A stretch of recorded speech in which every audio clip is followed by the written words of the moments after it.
Hola Beatboxers, bienvenidas y bienvenidos a las prácticas del Tecno Cotorreo. Buenas, tenemos un programa especial sobre pensamiento computacional. ¿No te emociona, Axel? Pero, ¿a poco las computadoras piensan? Híjole, Axel, ese es un gran tema, pero digamos que todavía no le vamos a entrar a ese toro. Más bien, vamos a ver cómo piensan los programadores y cómo nos pueden servir estas formas de pensar en otras actividades o en otras áreas. Ya. Para poder entender otras formas de razonamiento y resolución de problemas. Nere, algo así. Y fíjate que también vamos a hablar sobre un par de personajes muy interesantes. Pero ya vamos a empezar, ¿no? Porque hay mucho de qué hablar. ¡Sí! ¡Empecemos! Oye, sí me trajiste la barbacoa, ¿verdad? Híjole, pues lo que sí te traje es a nuestro amigo Pepe Pepino. Hola, pandilla digital. Estoy de vuelta en este Tecno Cotorreo. Yo soy Pepe Pepino.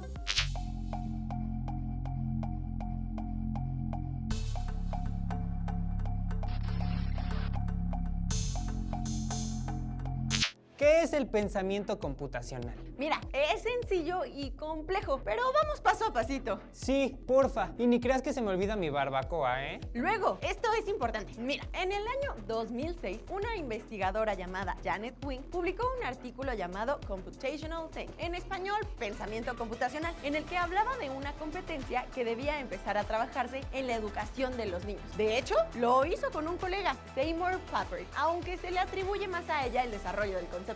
A ver, vete a 1 por hora, por favor. ¿Qué es eso de la competencia? ¿Es como poner a competir a los estudiantes? No, ¿cómo crees? Competencia se refiere a que seas competente para hacer algo, o sea que tengas conocimiento y habilidades. Aprender a hacer algo, digamos, y lo que Janet sugiere es que los niños aprendan a resolver problemas de programación y diseñar sistemas por medio de los fundamentos de la informática. O sea, ¿convertir a los niños en computadoras? No, todo lo contrario. Más bien se trata de enseñarlos a pensar como un ingeniero en sistemas informáticos para enfrentar un problema.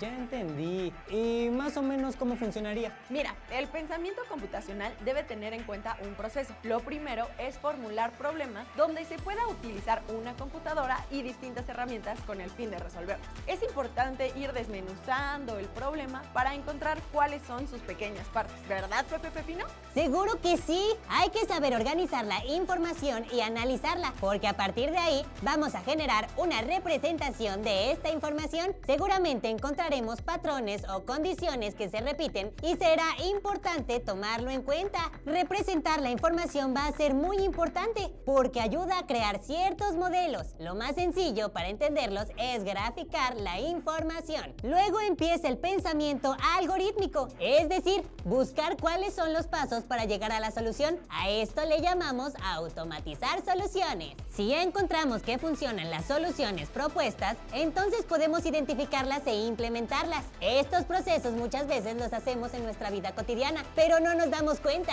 Y por último, es importante buscar que esta solución al problema la intentemos aplicar en otros problemas. Así es, mi super dueto digital.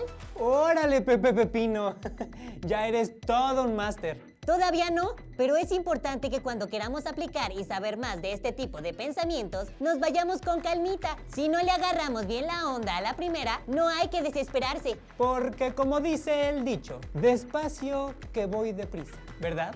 Así es. Oye, Gaby, como que escucho a alguien trabajando. ¿No serán los pistones de...? Es nuestro tutorial. Llegó la hora del tutorial hiperdigital.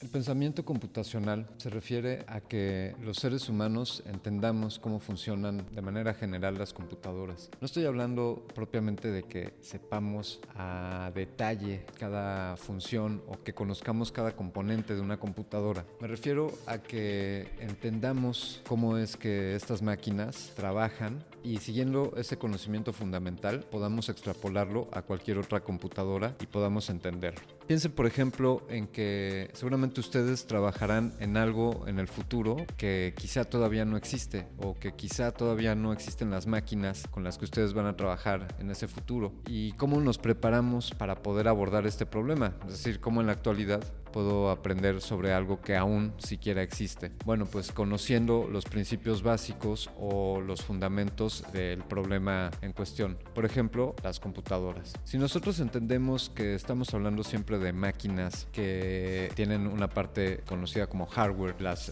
partes duras, pues los componentes, y si entendemos que estos componentes para trabajar necesitan un sistema operativo, pensemos que las computadoras no solo son las de escritorio que están en tu casa o las laptops. Computadoras son también los dispositivos móviles, los celulares, las tabletas o incluso las cosas que están conectadas a internet, por ejemplo las televisiones, o si piensas en un autoconducido, también es una computadora. Entonces todas estas máquinas tienen un sistema operativo: Windows, macOS, Linux, Android o iOS o iOS. Entonces, si entendemos que existe un sistema operativo y que sobre este sistema operativo corren programas o software, y tenemos clara la diferencia entre el sistema operativo y estos programas, pues estamos entendiendo de manera general parte de este pensamiento computacional. Por ejemplo, si yo te hablo de un navegador, Microsoft Edge o Google Chrome, pues podríamos simplemente trabajar dentro del navegador y no utilizar otros programas u otro software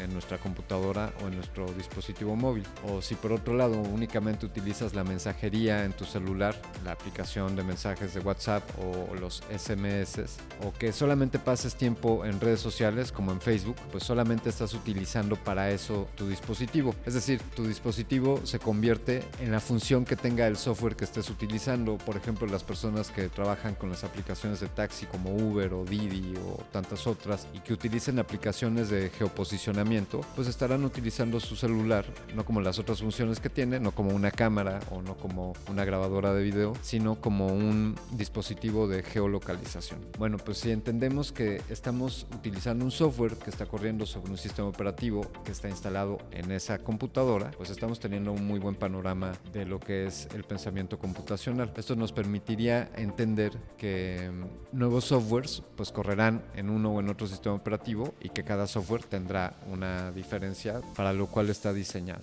Algo más que entender del pensamiento computacional pues se refiere un poco a los datos. Las computadoras pues simplemente lo que hacen en pocas palabras es procesar datos. Nosotros ingresamos datos cada vez que presionamos una tecla, cada vez que movemos el cursor, cada vez que tocamos la pantalla. Desde luego cada vez que escribimos o ingestamos algún texto estamos ingresando datos, y todos los sistemas que están trabajando, todo el software que están trabajando en una computadora o en una red de computadoras como lo es internet, pues simplemente están manipulando y procesando estos datos. Yo entro a mi cuenta de correo electrónico, ingesto mi correo, mi contraseña, y el sistema se irá a una base de datos para buscar mi usuario, y de acuerdo a mi usuario pues me va a mostrar los correos electrónicos que me corresponden. También una parte esencial del pensamiento computacional es entender, además del procesamiento de los datos, pues el almacenamiento y la cantidad de datos, entendiendo que pues estos ocupan un espacio,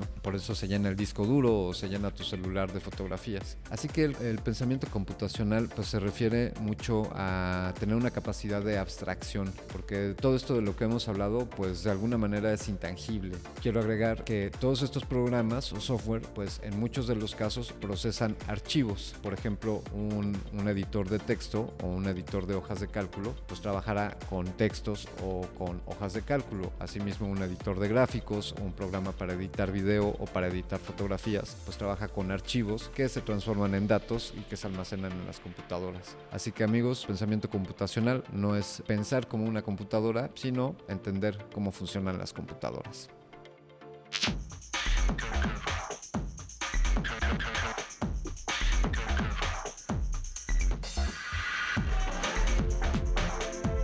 ¿Qué les pareció esta info? Agárrense porque ahora conoceremos a una señora muy importante en el pensamiento computacional. Esta mujer es súper interesante, Axel. Se llama Janet Wing. ¿Quién es ella? ¿Es a la que nos referimos hace unos momentos? Así es, ella es profesora de ciencia computacional en la Universidad de Columbia en Nueva York. Anteriormente fue vicepresidenta corporativa de investigación en Microsoft. El ensayo que ya comentamos, Pensamiento computacional, ha contribuido a considerar los procesos mentales desde otra perspectiva. ¡Órale! ¡Es una supermujer! ¡Qué chido! También ha sido profesora e investigadora de Carnegie Mellon, Universidad del Sur en California, y de la Fundación Nacional de de Ciencias de Estados Unidos. Entre sus áreas de investigación destacan la seguridad, la privacidad y los métodos formales. Es egresada del famoso MIT, Instituto Tecnológico de Massachusetts, ni más ni menos. ¿Y cómo definió Janet Wing al pensamiento computacional? Como el proceso de pensamiento que involucra formular un problema y sus soluciones, de manera que esas soluciones sean representadas de una forma en que puedan ser llevadas a un agente de procesamiento de información. Gracias, Pepe Pepino. O sea que lo de representar información y soluciones es súper importante. Muchísimo. Ella misma comenta que el pensamiento computacional se sobrepone al pensamiento lógico y el pensamiento sistémico, porque incluye el pensamiento algorítmico y el pensamiento paralelo. De esta forma, se involucran otros tipos de procesos de pensamiento. Es como aprender a hacer una computadora de nuestra mente. Tal cual. Janet Wing es una científica de la que podemos aprender mucho. Hablando de... Te quiero contar de una palabrita que me trae dando vueltas en la cabeza desde hace tiempo. A ver, ¿Sabes de dónde salió la palabra computadora? desembucha. Pues la palabra computadora tiene el origen en el inglés computer, que a su vez viene del latín computare, que es el presente activo infinito de cómputo, que significa calcular o contabilizar. Oye, pero en España se dice ordenador en vez de computadora. ¡Ole! Cierto, porque ellos lo tomaron del francés ordinateur, probablemente del latín ordinator. Mira tú. Yo creo que me gusta más decirle ordenador que computadora. Oye, hablando de orden, tenemos una entrevista. ¿Se te olvidó? ¿Qué tiene que ver el orden con la entrevista? Pues que debemos de seguir un orden, amigo. Vamos a la entrevista. Hey amigos y amigas, demos la bienvenida a Alberto Alcalá, quien es músico y compositor por el Conservatorio Nacional de Música y tiene una maestría en matemáticas por la Universidad Nacional Autónoma de México.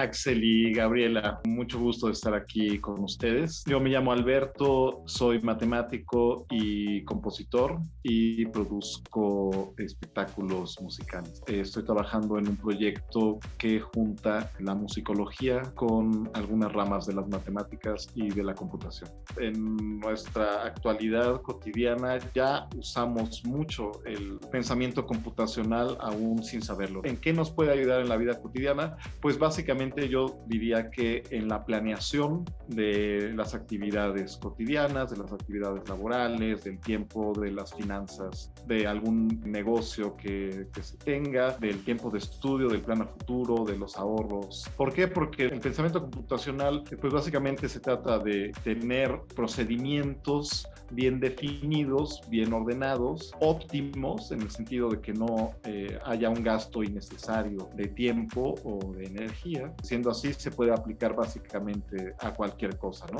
Creo que a todos nos puede ayudar en muchos aspectos de la vida cotidiana. Y bueno, y por otro lado, dos herramientas indispensables son el idioma inglés, obviamente el acceso a computadoras donde se pueda ejecutar desde luego el código computacional, todos los códigos y toda la documentación y ayuda y la mayor parte de la bibliografía y demás se encuentra en inglés. Y por otro lado, cierto manejo de los fundamentos de las matemáticas, por lo menos de lo visto durante el bachillerato, ¿no? De las cuestiones básicas del álgebra y del cálculo, porque a fin de cuentas las computadoras lo que hacen no es pensar, sino realizar una serie de operaciones numéricas con sus componentes electrónicos y demás, hacer una serie de operaciones numéricas, por lo tanto operaciones matemáticas, operaciones expresables matemáticamente, y eso es el lenguaje de la computación. Así que todo lo que hace una computadora es expresable matemáticamente y en el código las cosas se realizan invocando pues líneas de comando, funciones integradas o demás que realizan funciones matemáticas. Así que en la medida en la que uno entiende teórica, conceptualmente, matemáticamente esas operaciones, puede manejar de mejor manera el código, puede generar código también o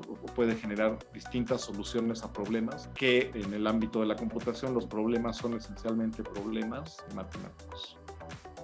Muchas gracias por la entrevista. Sigamos con datos curiosos en el horizonte de la computación. Axel, ¿sabías que una computadora es como nuestro cerebro? Ay, claro, mi mamá siempre me dijo que era muy inteligente. Ay, la mía también. Pero no me refiero a eso. Fíjate que Matthew Fisher de la Universidad de California en Santa Bárbara realizó un proyecto llamado Quantum Brain, que significa cerebro cuántico. Fisher reunió un equipo multidisciplinar de científicos, entre ellos físicos cuánticos, biólogos moleculares, bioquímicos, entre otros. ¿Y cómo van a trabajar? La idea de este equipo y de Fisher es que hay misterios de cómo funciona el cerebro que no pueden aún ser emulados por la ciencia. Por ejemplo, cómo el cerebro contiene recuerdos a muy largo plazo. Además, estoy leyendo que una de las posturas de Fisher es que los átomos de fósforo, que es uno de los elementos químicos que más tenemos en nuestro cuerpo, podrían funcionar como qubits bioquímicos. ¿Los qubits? Mira, es todo un rollo de la informática cuántica que podríamos ver en otro momento, pero lo que sí te puedo adelantar es que la computación cuántica busca generar muchísimos más procesos que los que hace una computadora tradicional. Algo que, por ejemplo, una computadora se tardaría 1 hora en realizar, una computadora cuántica tardaría 1 minuto. ¡Guau! ¡Qué increíble! Y claro, pues es por estos motivos que Fisher y su equipo quieren investigar a mayor profundidad el cerebro y sus procesos posiblemente cuánticos. ¡Wow! Se me hace que voy a estudiar neurociencias. Tenemos una mega computadora en nuestra cabeza. Sí, eso está súper interesante. Yo voy a convertir mi cabeza en una superpotencia. Hablando de cosas interesantes, tenemos la entrevista pendiente, ¿cierto? Y esta es una labor para Pepe Pepino. Sigamos con la entrevista.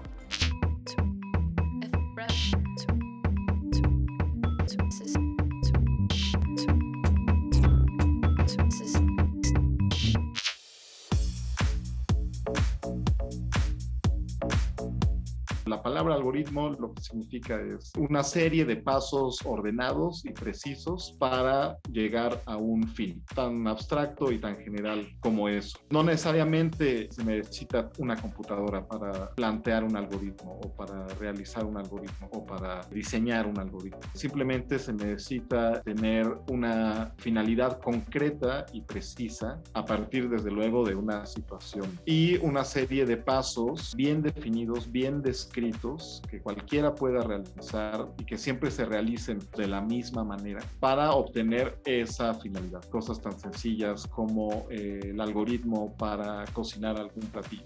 Una receta de cocina es un tipo de algoritmo. El algoritmo de limpiar la casa, pues bueno, se empieza, no puedes empezar trapeando, por ejemplo, ¿no? Sino tienes que empezar sacudiendo y luego barriendo y recogiendo cosas, ya después trapeas y después se seca y no puedes pasar por ahí hasta que no se seque. Y dentro del concepto de algoritmo cabe las instrucciones para realizar cualquier cosa en la vida. Algunas recomendaciones para que puedan implementar el pensamiento computacional o herramientas computacionales prácticas, la programación, tratar de encontrarle usos prácticos para la vida cotidiana, a llevar un registro de tus finanzas o para programar tus horas de estudio, para tus horas de trabajo, para realizar incluso algunas labores de manera automatizada incluso. Así que bueno, siempre estar pensando en la manera de aplicar el código a situaciones más allá de que nos dediquemos o no a la programación. Leer sobre la historia, el desarrollo de la computación, de los códigos, leer también algo de matemáticas y a ver de qué manera sirven para resolver problemas. Practicar leer en inglés, ser muy autodidacta. Hoy en día, una vez más, con todos estos recursos, pues es muy fácil tener un curso completo de cualquier lenguaje de programación desde casa, de manera gratuita, una explicación muy accesible. Además, tienes toda una comunidad de programadores que ponen a disposición sus soluciones, sus códigos, sus respuestas, e interactuar con esa comunidad y pues imbuirse en ese mundo, practicar y hacer programas. Gaby, Axel, muchísimas gracias por la invitación. Ha sido un gusto poder platicar con ustedes y con toda nuestra audiencia. Les recuerdo que nunca hay que dejar de leer, nunca hay que dejar de estudiar y nunca hay que dejar de practicar. Y pues les dejo mi correo institucional. Pueden buscarme en el correo albertoalcalá@ciencias.unam.mx para cualquiera que tenga por ahí alguna pregunta, alguna inquietud. Y me despido. Muchísimas gracias por todo y hasta la próxima. Después de esta entrevista, siento que voy a resolver muchos problemitas pendientes que tengo, Gaby. ¿Ah, sí? ¿Cómo cuáles? Pues me dirás loco, pero creo que para poner un negocito. Buena idea. ¿Y qué tal un negocito de puro fuego? Aquí viene la chica Cienfuegos.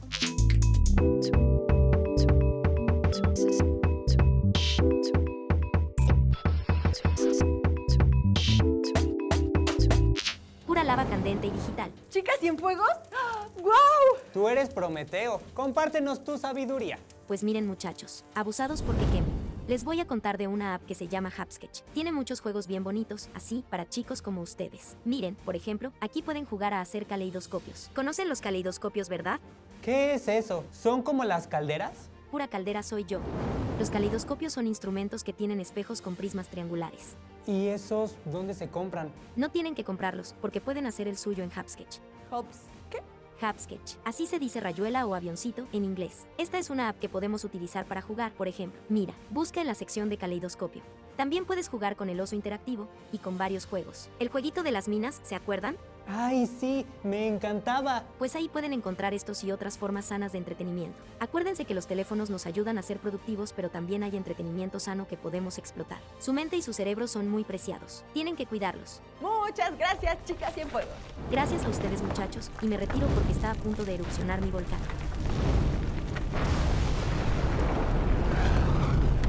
¡Cámara con esta chica todo fuego! ¡Pepe Pepino! ¡Bájale a la primavera! Este es un trabajo para Pepe Pepino. ¡Válgame! ¡Vaya quemadota y vaya mojadota! Listo, voy a utilizar mucho ese hopscotch porque a veces como que es necesario distraerse, ¿no crees? De hecho, sí, Axel. Los juegos son importantes porque ayudan a relajar el cerebro. También contribuyen a que utilicemos la mente para solucionar problemas e incluso mitigar la ansiedad. También puedes bajar aplicaciones de ajedrez, por ejemplo. ¡Ay, sí! Quiero ser como la chava de la serie esa y ganar torneos por el mundo. ¡Uy, qué emoción! ¿Me vas a invitar a la final en Moscú? ¡Va! ¿Ya aprendiste a pensar computacionalmente? Más o menos. Todavía me falta práctica. Creo que hay que dominar muy bien el método y saber aplicarlo. Tienes toda la razón. ¿Y qué onda con Janet Wing? Soy su fan. Necesitamos más mujeres revolucionarias como ellas, sobre todo porque pensamos a veces que los procesos informáticos son propios de las máquinas, pero podemos utilizarlos en procesos humanos, imaginativos y creativos. Mi primo siempre me había dicho que pensara como una computadora, pero no le había agarrado la onda hasta ahora. Y ahora ya sabemos también de dónde viene la palabra que usamos tanto. ¿Amor? ¡No! ¡Computadora! ¿Estás enamorada? No me habías dicho. Cuéntamelo todo. No sé, tal vez te cuento, pero en privado porque tenemos que despedirnos primero de nuestros beatboxers. ¿Te gustó el programa del día de hoy? Sí, mucho. Voy a empezar a utilizar el pensamiento computacional, pero oye, tengo todavía un poco de dudas sobre el algoritmo. No te preocupes, porque en el próximo programa vamos a conocer a mayor profundidad qué es justo un algoritmo. Sí, creo que ese algo tiene ritmo. ¡Ay, qué chitocho! Pues te iba a contar cómo el algoritmo te va a decir lo que va a pasar con ya sabes quién, pero... Ay, dime. No, amigo, te lo voy a contar en el siguiente programa de Saberes Digitales acá en Jóvenes en TV. Sí, ya sé, un espacio de tecnoreflexión y tecnoconocimiento. No se olviden de visitarnos en nuestros sitios electrónicos. Cuídense mucho y no se olviden de que yo soy Pepe Pepino. ¡Hasta la próxima!